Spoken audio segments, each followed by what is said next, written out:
कबीर सागर। हनुमान जी का आदि राम की शरण ग्रहण करना। संपादित करें। हनुमान जी राम जी को सुप्रीम मानकर भक्ति करते थे। कबीर के अनुसार जीवन के अंतिम क्षणों में उन्हें आदिराम के बारे में पता चला, तब गुरु शरण में जाकर भक्ति की और कल्याण कराया। पूरी कथा कुछ इस प्रकार है। कबीर मत के अनुसार त्रेता युग में जब रावण ने सीता जी का हरण कर लिया तो उनकी खोज शुरू हुई। हनुमान जी ने सीता जी का पता लगाया कि वह रावण की कैद में है। सीता जी ने हनुमान को एक कंगन दिया था कि यह श्री राम को दिखा देना। जब वे सीता जी की खोज करके लंका से वापस आ रहे थे तो समुद्र को आकाश मार्ग से पार करके एक पर्वत के ऊपर उतरे। वहाँ पास ही एक बहुत सुंदर निर्मल जल का सरोवर था। सुबह सुबह की बात है, जो कंगन सीता जी ने हनुमान जी को दिया था, हनुमान जी उसको एक पत्थर पर रखकर स्नान करने लगे। उसी समय एक बंदर आया और कंगन उठाकर भाग लिया। हनुमान जी की नजर जैसे सर्प की मणि पर होती है, ऐसे कंगन पर थी। हनुमान जी पीछे दौड़े। बंदर भागकर एक आश्रम में प्रवेश कर गया और उस कंगन को एक मटके में डाल दिया। वह बहुत बड़ा घड़ा था। जब उस कुंभ में हनुमान जी ने देखा तो ऐसे ऐसे कंगनों से वह घड़ा लगभग भरा हुआ था। हनुमान जी ने कंगन उठाकर देखा तो सारे ही कंगन एक जैसे थे, भेद नहीं लग रहा था। असमंजस में पड़ गए। सामने एक महापुरुष ऋषि आश्रम में बैठे हुए दिखाई दिए। उनके पास जाकर प्रार्थना की कि हे ऋषिवर, मैं सीता माता की खोज करने गया था और सीता जी का पता लग गया है। एक कंगन माता ने मुझे दिया था, उसको रखकर स्नान करने लग गया। बंदर ने शरारत की और कंगन उठाकर इस मटके में डाल दिया। वह ऋषि उस समय मुनिंद्र नाम से आए कबीर साहिब थे। मुनिंद्र साहिब ने कहा कि आओ भक्त जी, दूध पियो, बैठो विश्राम करो। हनुमान जी बोले कि काहे का दूध, मेरी तो सारी मेहनत विफल हो गई। इस कुंभ के अंदर एक ही जैसे सभी कंगन नजर आ रहे हैं, मुझे पहचान नहीं हो रही। वह कंगन कौन सा है? मुनिंद्र जी बोले कि आपको हो भी नहीं सकती। यदि पहचान हो जाए तो आप इस काल के लोक में दुखी नहीं होते, यह कठिनाइयाँ नहीं आती।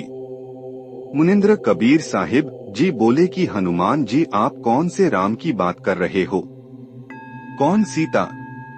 मुझे यह तो बता। हनुमान जी बोले कि आप अजीब बात कर रहे हो। सारे के सारे वन तथा संसार में एक चर्चा हो रही है, आपको मालूम ही नहीं। भगवान रामचंद्र जी ने राजा दशरथ के घर पर जन्म लिया है। उनकी पत्नी का रावण ने अपहरण कर रखा है, आपको नहीं मालूम? मुनिंद्र जी कहते हैं कि कौन कौन से नंबर के राम की मालूम करूं?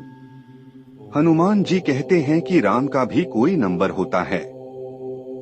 मुनिंद्र साहिब ने कहा कि ऐसे ऐसे यह दशरथ के पुत्र रामचंद्र 30 करोड़ हो चुके हैं और यह सभी जन्म और मृत्यु के अंदर हैं।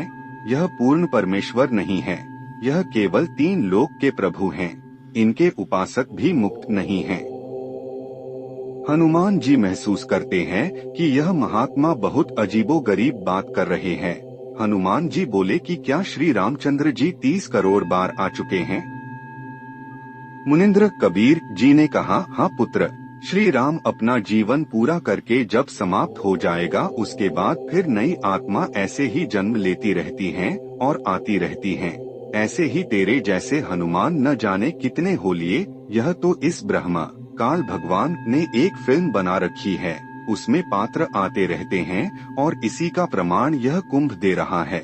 इसमें जितने भी कंगन हैं, यह आप ही जैसे हनुमान आते हैं और वह बंदर इसमें कंगन डालता है।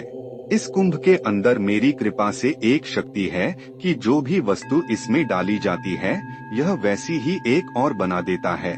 ऐसे ही इस रूप का दूसरा कंगन तैयार कर देता है। आप इसमें से कंगन ले जाइए और दिखाइए अपने राम जी को, ज्यों का त्यों मिलेगा। फिर कहा कि हनुमान जी सतभक्ति करो, यह भक्ति तुम्हारी परिपूर्ण नहीं है, यह काल जाल से आपको मुक्त नहीं होने देगी।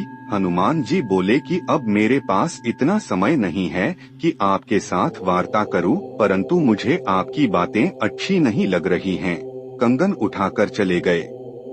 कुछ दिनों के बाद हनुमान जी अयोध्या त्याग कर एक पहाड़ पर भजन कर रहे थे। यही दयालु परमेश्वर अपनी हंस आत्मा के पास गए तथा कहा कि राम राम भक्त जी। हनुमान जी ने ऋषि की तरफ देखा।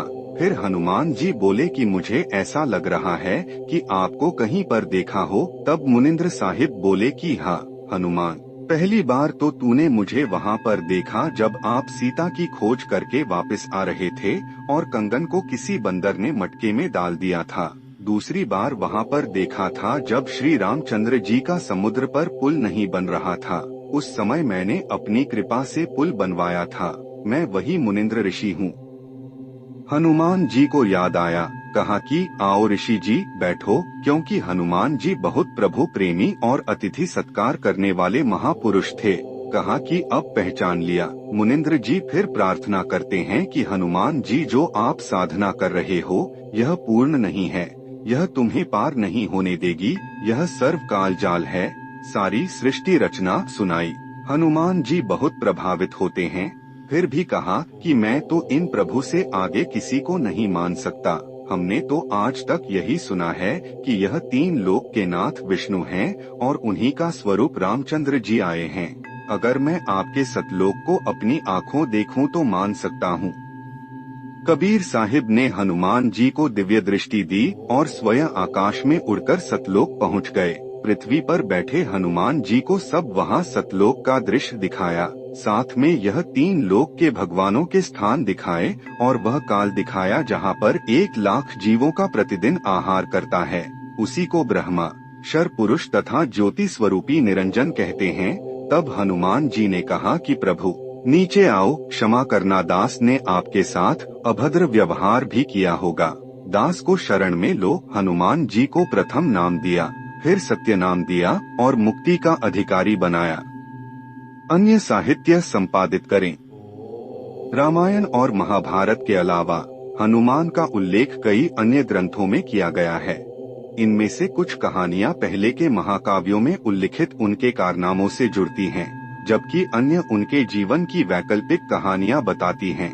स्कंद पुराण में रामेश्वरम में हनुमान का उल्लेख है।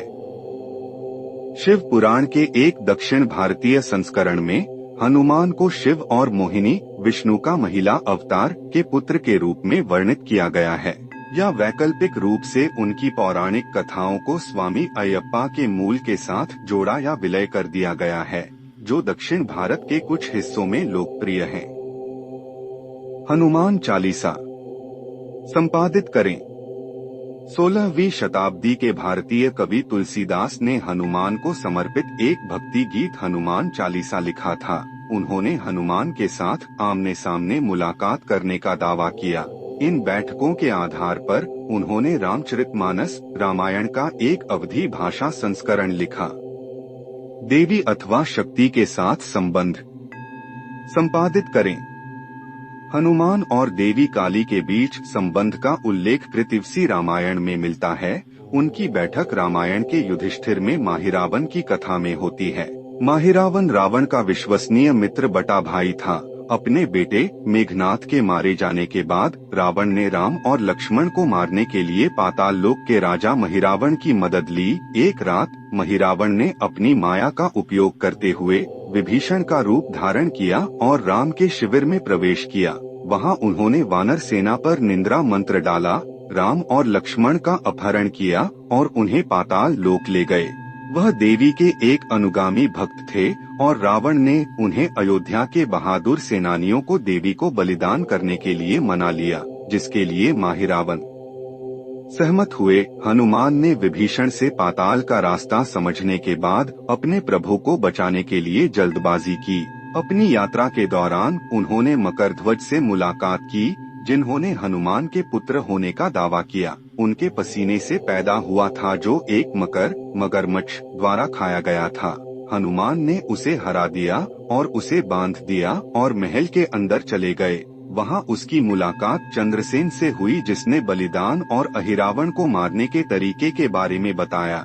तब हनुमान ने मधुमक्खी के आकार को छोटा किया और महाकाली की विशाल मूर्ति की ओर बढ़ गए। उसने उसे राम को बचाने के लिए कहा और भयंकर माता देवी ने हनुमान की जगह ले ली, जबकि वह नीचे फिसल गया था। जब महावीर ने राजकुमार ऋषियों को झुकने के लिए कहा तो उन्होंने इनकार कर दिया, क्योंकि वे शाही वंश के थे और झुकना नहीं जानते थे। इसलिए जैसे ही माहिरावण उन्हें झुकाने का तरीका दिखाने वाले थे, हनुमान ने अपना पंचमुख रूप गरुड़, नरसिंह, वराह, हयग्रीव और स्वयं के सिर के साथ लिया। प्रत्येक सिर एक विशेष प्रतीक को दर्शाता है। हनुमान साहस और शक्ति, नरसिंह निडरता, गरुड़ जादुई कौशल और नाग के काटने, वराह स्वास्थ्य और भूत भगाने और शत्रुओं पर विजय प्राप्त करने की शक्ति। 5 दिशाओं में 5 तेल के दीपक फूंक दिए और माहिरावण का सिर काट दिया, जिससे उसकी मृत्यु हो गई। बाद में उन्होंने श्री राम और लक्ष्मण को अपने कंधों पर लिया और जब उन्होंने श्री राम के बाहर उड़ान भरी तो उन्होंने मकरध्वज को अपनी पूंछ से बंधा देखा। उन्होंने तुरंत हनुमान को उन्हें पाताल का राजा बनाने का आदेश दिया। अहिरावण की कहानी पूरब के राम जैन धर्म विमलसूरी द्वारा लिखे गए रामायण के जैन संस्करण पौमचार्य, जिसे पौमाचारु या पद्मचरित के नाम से भी जाना जाता है, में हनुमान का उल्लेख एक दिव्य वानर के रूप में नहीं बल्कि एक विद्याधरा, एक अलौकिक प्राणी, जैन ब्रह्मांड विज्ञान में मृगमरीचिका के रूप में किया गया है। वह पवंती, पवन देवता और अंजना सुंदरी के पुत्र हैं। अंजना अपने ससुराल वालों द्वारा निर्वासित होने के बाद एक जंगल की गुफा में हनुमान को जन्म देती है। उसके मामा ने उसे जंगल से बचाया। अपने विमना पर सवार होते हुए अंजना गलती से अपने बच्चे को एक चट्टान पर गिरा देती है। हालांकि चट्टान नदारद होने के बावजूद बच्चा अधूरा रह गया। बच्चे की परवरिश हनुरहा में हुई है। हिंदू ग्रंथ में प्रमुख अंतर हैं। हनुमान जैन ग्रंथों में एक अलौकिक व्यक्ति हैं। राम एक पवित्र जैन हैं, जो कभी किसी को नहीं मारते हैं, और यह लक्ष्मण हैं, जो रावण को मारते हैं। हनुमान उनसे मिलने और उनके बारे में जानने के बाद राम के समर्थक बन जाते हैं। रावण द्वारा सीता का अपहरण, वह राम की ओर से लंका जाता है, लेकिन रावण को सीता को छोड़ने के लिए मना नहीं पाता है। अंततः वह रावण के खिलाफ युद्ध में राम के साथ जुड़ जाता है और कई वीर कर्म करता है। बाद में जैन ग्रंथ जैसे कि उत्तर पुराण 9वीं शताब्दी सी, गुणभद्र और अंजनाप वनंजय 12वीं शताब्दी सी एक ही कहानी बताते हैं।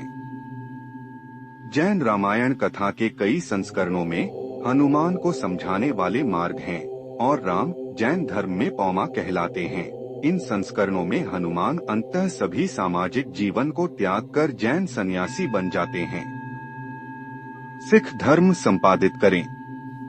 सिख धर्म में हिंदू भगवान राम को श्री रामचंद्र के रूप में संदर्भित किया गया है और एक सिद्ध के रूप में हनुमान की कहानी प्रभावशाली रही है।